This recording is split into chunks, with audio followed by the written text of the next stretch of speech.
Hey, what's up, guys? Ben from iSportsStop here with Richie Donnell, and today we're going to be talking about Malik McDowell Yeah. from Michigan State. Yep. What do you like about him? Yeah, I like the guy's versatility. This is a guy that no matter where he ends up getting drafted, he's gonna find a fit. He can play for 3 defensive tackle, 3-4 defensive end, and have success because he did that at Michigan State. Right. A guy that can rush the quarterback from a D tackle spot, can collapse the pocket, but can also play against the run. And I think in question of where is he going to end up Right. lining up, he played at Michigan State at about 275 pounds, comes to the combine, and he weighs in at about 295 pounds. Is this a good thing? Is this just stacking up weight to be a defensive tackle? As an NFL GM, how do you view this? Yeah, I think first off, you got to look at his body, because at the combine, they're going to do those tests where they have, like, their shirts off and things like that. And you got to kind of give him the eye test, so to speak. You got to try to determine, is this good added weight or is it bad added weight? When you look at a player like an Eddie Lacy, that's bad added weight. Okay. But then we look at another player who added weight, and that was Leonard Fournette, and that was good added weight as it turned out. Okay. So it really just truly depends on where the weight was added, how he added it, if it was eating or if it was just muscle weight that he put on it. And that's going to determine whether it's a good or a bad thing.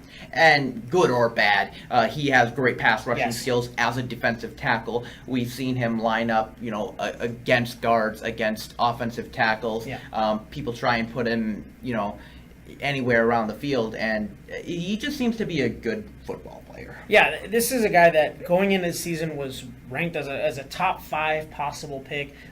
He's a kid he's a really good raw athlete, so to speak. His technique might not necessarily be up to where you want it to be, but his athleticism is what creates his opportunities on the field because he is just so dominant and more athletic than the guys across from him, which allows him to skate through holes and make plays in the backfield. Yeah.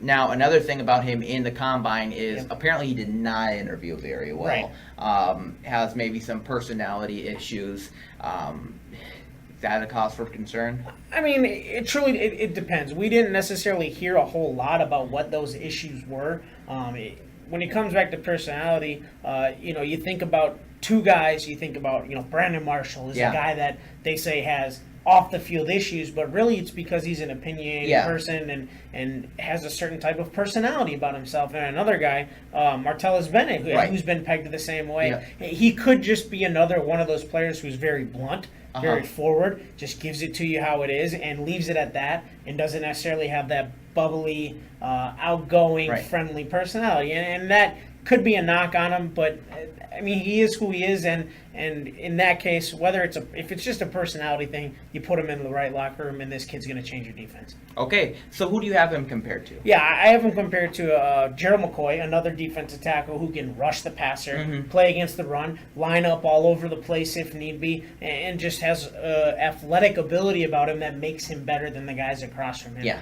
I think when you look at McDowell, you're going to see that athletic ability, whether it's right away as a rookie or not.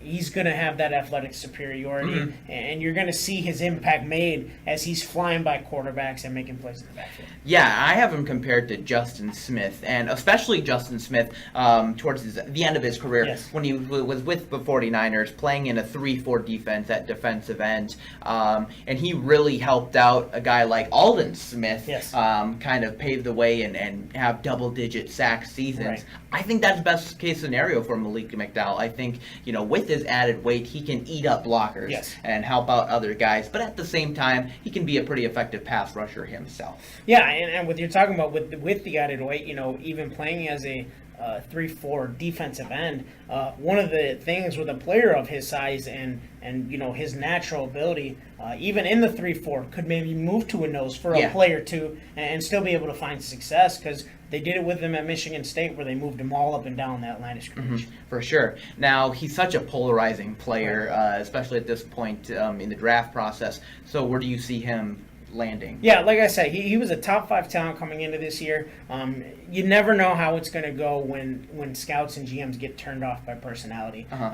He possibly could have pushed himself out of that first round into the second round. I think he's a first-round talent. If he's still there at the end of day 2, then there's something dramatically wrong. Yeah. But I don't think he'll last past that part. It really just depends on what went wrong during those interviews. Yeah, you're right, and it only takes one team to Exactly. get you drafted. You know, it's kind of like when Tim Tebow got drafted by the Broncos. Right. It only took one team. That's right.